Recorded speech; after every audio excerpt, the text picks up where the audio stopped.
सो है गाइज, कैसे हो आप सभी। स्वागत है आप सभी का आपके अपने यूट्यूब चैनल एग्री अपडेट्स की इस न्यू वीडियो में। सो फ्रेंड्स, इस वीडियो में हम बात करने वाले हैं ICAR काउंसलिंग की, ऑनलाइन काउंसलिंग के बारे में। ऑनलाइन काउंसलिंग की फर्स्ट स्टेप यानी कि जो आपकी रजिस्ट्रेशन की स्टेप थी वो आपने कंप्लीट कर चुकी है। काउंसलिंग आपने चॉइस लॉक कंप्लीट कर चुका है। मैं पहले बता दूं आपको, अब आपको सेकेंड राउंड थर्ड राउंड में चॉइस फिलिंग का ऑप्शन नहीं मिलेगा। जो भी आपका रजिस्ट्रेशन और चॉइस फिलिंग का ऑप्शन था वह फर्स्ट स्टेप में ही कंप्लीट हो चुका है।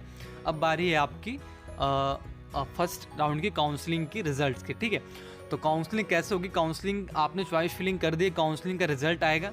रिजल्ट आने के बाद आपको जो भी कॉलेज अलॉट होगा उस कॉलेज यानी ICAR की साइट से वहाँ पे आपको डॉक्यूमेंट्स अपलोड करने होंगे। डॉक्यूमेंट्स कौन कौन के लगेंगे उसके बारे में हम बात करेंगे।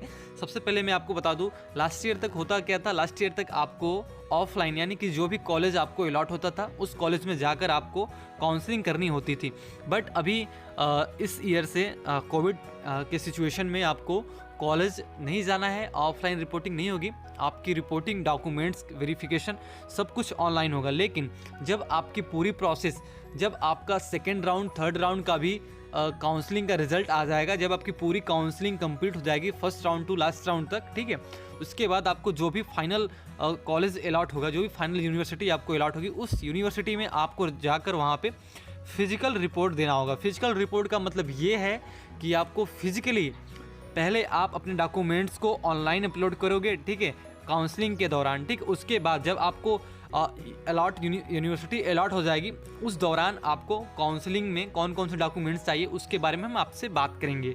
सो फ्रेंड्स, चलिए सबसे पहले आपको बता दूं कौन कौन से डॉक्यूमेंट्स चाहने वाले हैं। जो आप पहले से यानी कि कल से आपकी अलॉटमेंट स्टार्ट हो जाएगी। कल से आप लोग फिर से काउंसलिंग में एक बार फिर से एक्टिव हो जाइएगा। जिनको कॉलेज अलॉट होगा वो भी, जिनको नहीं हुआ है उनको कुछ नहीं करना, उनको सेकेंड काउंसलिंग का वेट करना है। ठीक है, और जो भी अपडेट आएगी आपको इस चैनल पे मिलती रहेगी।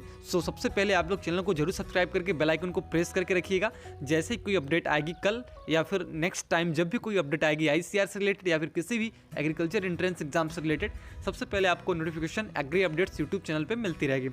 सो दोस्त, मैं आपको बता दूँ, सबसे पहले आपको अपनी हाई स्कूल यानी कि जो आपकी 10th क्लास की और 12th क्लास की सर्टिफिकेट है, मार्क्स सर्टिफिकेट।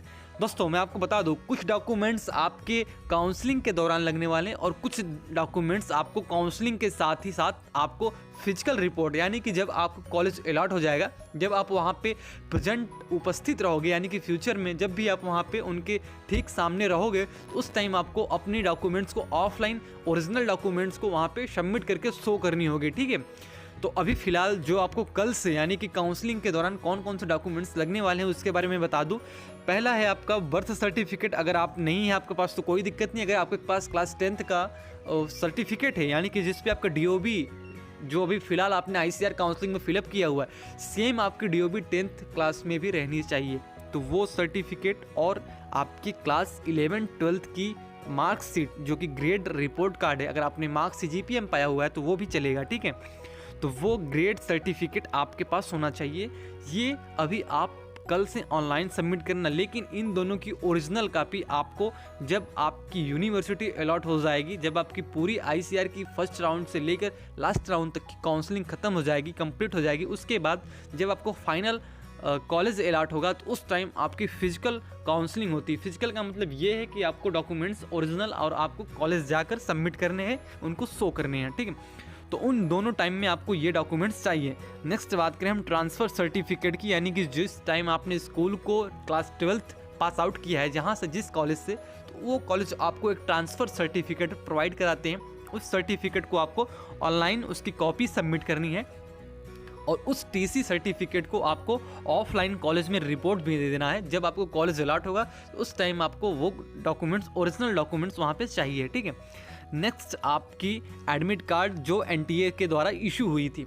दोस्तों एडमिट कार्ड आपके पास नहीं होंगे, आई थिंक बहुत लोगों ने खो दिए होंगे, लेकिन कोई दिक्कत नहीं है, वो आप बाद में आप उसको मैनेज कर सकते हो। ठीक है, ये काउंसलिंग में नहीं चाहिए, लेकिन जब आपको कॉलेज जिस भी राउंड में अलॉट होगा वहाँ पे आपकी NTA की एडमिट कार्ड मस्ट है, ये चाहिए। ठीक है, तो इसको देख लीजिएगा आप लोग अच्छे से।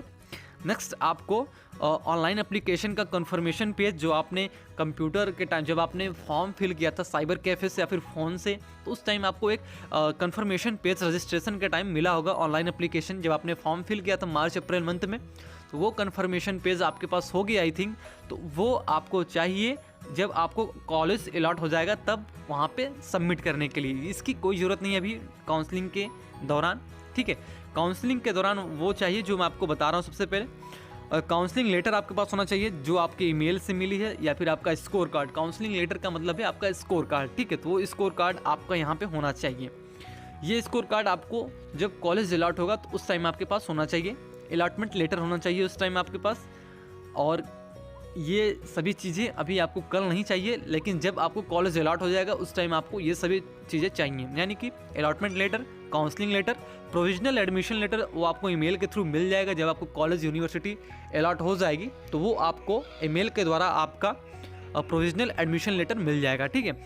सेम उसके बाद आपको पासपोर्ट साइज़ की कलर फोटोग्राफ चाहिए। वो फोटोग्राफ, लिसन मेरी बातों को अच्छे से सुनिएगा आप लोग, वही फोटोग्राफ आपके पास होना चाहिए जो फोटो आपने काउंसलिंग जब फॉर्म फिल किया था तो उस टाइम आपने जो भी फ़ोटो दिया होगा सेम वही फ़ोटो, कलर फ़ोटो सेम वही होना चाहिए, बैकग्राउंड ब्लू सेम वही होना चाहिए, सब कुछ सेम वही फ़ोटो आपको चाहिए जब आपको यूनिवर्सिटी अलॉट होगी तब, ठीक है। नेक्स्ट बात करें हम आपकी आधार कार्ड की, जिसमें आपका 28 डिजिट का आधार इनरोलमेंट आईडी प्रूफ कॉपी और पासपोर्ट या फिर आपके पास जो भी गवर्नमेंट वैलिड कार्ड होगा, यानी कि आप पासबुक बैंक का, राशन कार्ड का, या फिर पासपोर्ट कार्ड, या फिर कोई भी जो आप आधार कार्ड या फिर जो आपकी वोटर आईडी है, इनमें से कोई एक आपको चाहिए। ये डॉक्यूमेंट्स दोनों टाइम, यानी कि जब आप ऑनलाइन इसको सबमिट करोगे वो उस टाइम भी, जब ऑफलाइन सबमिट करोगे उस टाइम भी, यानी कि दोनों टाइम में आपको ये डॉक्यूमेंट चाहिए। नेक्स्ट बात करते हैं डोमिसाइल सर्टिफिकेट की। बहुत को प्रॉब्लम्स आ रहे हैं डोमिसाइल सर्टिफिकेट क्या होता है उनके बारे में। तो दोस्त मैं आपको बता दूं, डोमिसाइल सर्टिफिकेट वो होता है जो आपके स्टेट की, यानी कि आपको ये बताता है, आपको शो करता है कि आप उस स्टेट के, उस कंट्री के नागरिक हो, यानी कि एक तरह से आपका वो निवास प्रमाण पत्र हिंदी में उसे बोला जाता है। आप जिस भी स्टेट से होगे, ठीक है, उस स्टेट में आपका एक सब डिस्ट्रिक्ट होगा। आपके डिस्ट्रिक्ट में जो आपकी ज़िला होगी वहाँ पे एक उप जिला होगा जिसे तहसील बोलते हैं। उस तहसील पे जो भी तहसीलदार होते हैं उनसे बोलोगे तो आपको वो वहाँ से आपकी निवास प्रमाण पत्र यानी कि डोमिसाइल सर्टिफिकेट वो बनकर आ जाती है, वो आपको दे देंगे। तो वही डोमिसाइल सर्टिफिकेट आपको चाहिए, ये मस्ट है। ये आपको एडमिशन यानी कि जब आपको स्कॉलरशिप मिलेगी तो उस टाइम इसकी काफ़ी आवश्यकता होती है, ठीक है दोस्त। नेक्स्ट हम बात करें, आपके स्कूल से आपको प्रोवाइड कराएगी आपकी कैरेक्टर सर्टिफिकेट, यानी कि आपका चरित्र प्रमाण पत्र हिंदी में बोलते हैं इसे। ये दोनों आपको ऑनलाइन काउंसलिंग, ऑफलाइन काउंसलिंग के टाइम भी चाहिए। ऑफलाइन काउंसलिंग आपकी तब होगी जब आपको कॉलेज अलॉट हो जाएगा तब, ठीक है। उसके बाद आपकी कास्ट सर्टिफिकेट, देखो जनरल कैटेगरी की कास्ट सर्टिफिकेट कोई नहीं होती, लेकिन जनरल के अंडर में जो EWS कैटेगरी वाले आते हैं उनकी एक EWS सर्टिफिकेट बनती है, ठीक है। तो वो सर्टिफिकेट वहाँ पे चाहिए। और साथ में अगर आप OBC कैटेगरी के, तो OBC कैटेगरी का आपका सेंट्रल गवर्नमेंट का सर्टिफिकेट जो आपकी सेंट्रल गवर्नमेंट के द्वारा इशू होते हैं वो सर्टिफिकेट चाहिए। अगर आप SC/ST कैटेगरी से हो या फिर जनरल या फिर OBC NCL कैटेगरी से हो तो ये सभी सर्टिफिकेट आपको चाहिए काउंसलिंग के टाइम, ठीक है। ऑनलाइन काउंसलिंग के टाइम भी जब आपको ऑनलाइन डॉक्यूमेंट सबमिट करने उस टाइम कल से, यानी और आपको ऑफलाइन भी, यानी कि जब आपको कॉलेज यूनिवर्सिटी अलॉट हो जाएगी तब से। नेक्स्ट बात करें हम मेडिकल सर्टिफिकेट की, ये हर जगह चाहिए। अब इसका बहुत ज़्यादा इंपॉर्टेंट यहाँ पे रखा गया है, ठीक है। तो मेडिकल सर्टिफिकेट आपको दोनों टाइम, यानी कि जब आप ऑनलाइन सबमिट करोगे उस टाइम भी, ऑफलाइन जब रिपोर्ट देने जाओगे उस टाइम भी मेडिकल सर्टिफिकेट की ज़रूरत पड़ती है। तो मेडिकल सर्टिफिकेट आपका उस गवर्नमेंट हॉस्पिटल से या फिर उस गवर्नमेंट डॉक्टर के पास, यानी जो MBBS की जिसके पास डिग्री हो उन डॉक्टर से बनाइएगा, क्योंकि वही डॉक्टर की मेडिकल सर्टिफिकेट वैलिड रहती है। अगर आपके एरिया में कोई गवर्नमेंट हॉस्पिटल है तो वहाँ का भी मेडिकल सर्टिफिकेट चलेगा जो आपके चीफ मेडिकल ऑफिसर से वैलिड हो, ठीक है दोस्त। तो ये रही कुछ डॉक्यूमेंट्स, ठीक है। तो डॉक्यूमेंट्स आपको कल से सबमिट करने हैं, ठीक है। अभी आपने चॉइस लॉक किया और चॉइस लॉक के बाद आपकी जो नेक्स्ट प्रोसेस होगी ऑनलाइन डॉक्यूमेंट्स अपलोड करने के लिए, ठीक है। सब्जेक्ट जो आपको अलॉट होगा उसमें डॉक्यूमेंट वेरिफिकेशन होगा, उसके बाद आपका पेमेंट और सी एक्सेप्ट, यानी कि आप सी एक्सेप्ट करोगे, सीट एक्सेप्ट करोगे तो वहाँ पे आपको 10,000 रुपये फ़ी पे करके आपको सी एक्सेप्ट करनी है, ठीक है, सीट एक्सेप्ट करनी है। उसके बाद आपका डॉक्यूमेंट्स ऑनलाइन वेरीफाई होगा। अगर आपने सब कुछ ठीक रहा तो आपका एडमिशन और आपका एडमिशन कंप्लीट माना जाएगा। जब आपने आपकी सी एक्सेप्ट करके फ़ी पे कर दोगे तो उसके बाद आपको कुछ घंटे बाद आपको ईमेल के थ्रू आपका प्रोविजनल एडमिशन लेटर आपको इशू कर दिया जाएगा, ठीक है। अगर आप उस सब्जेक्ट से सेटिस्फाई हो तो ठीक, नहीं हो तो बाद में आप उसको अपग्रेड कर सकते हो उसी टाइम या फिर सेकंड राउंड के थर्ड राउंड के काउंसलिंग में, ठीक है।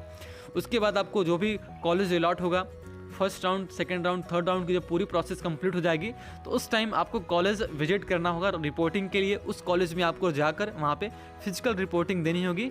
जो आपको फाइनली अलॉटेड यूनिवर्सिटी, यानी कि जो भी यूनिवर्सिटी आपको फाइनल अलॉट हो जाएगा उस यूनिवर्सिटी में जाकर आपको फिजिकल रिपोर्ट करनी होगी। फिजिकल रिपोर्ट के टाइम आप अपने सारे डॉक्यूमेंट्स, ओरिजिनल डॉक्यूमेंट्स लेते जाइएगा। उस डॉक्यूमेंट्स को फिर से रीचेक करते हैं, रीचेक करने के बाद आपको फिर से वो रिटर्न कर देते हैं। कुछ डॉक्यूमेंट्स वो रख लेते हैं, लाइक टीसी वगैरह रख लेते हैं और सभी डॉक्यूमेंट्स आपको रिटर्न कर देते हैं। सो दोस्त, ये रही इंपॉर्टेंट डॉक्यूमेंट्स से रिलेटेड ये वीडियो। आशा करता हूँ आपको ये वीडियो अच्छी लगी होगी। वीडियो अच्छी लगी तो लाइक कीजिएगा, शेयर कीजिएगा और प्लीज़ अगर आप हमारे चैनल पे पहली बार हो चैनल को जरूर सब्सक्राइब करके बेल आइकन को प्रेस कीजिएगा। आगे आपको ऐसे ही तमाम एग्रीकल्चर एंट्रेंस एग्जाम्स की, एग्रीकल्चर जॉब्स की अपडेट्स मिलती रहेंगी। तब तक के लिए धन्यवाद आप सभी का।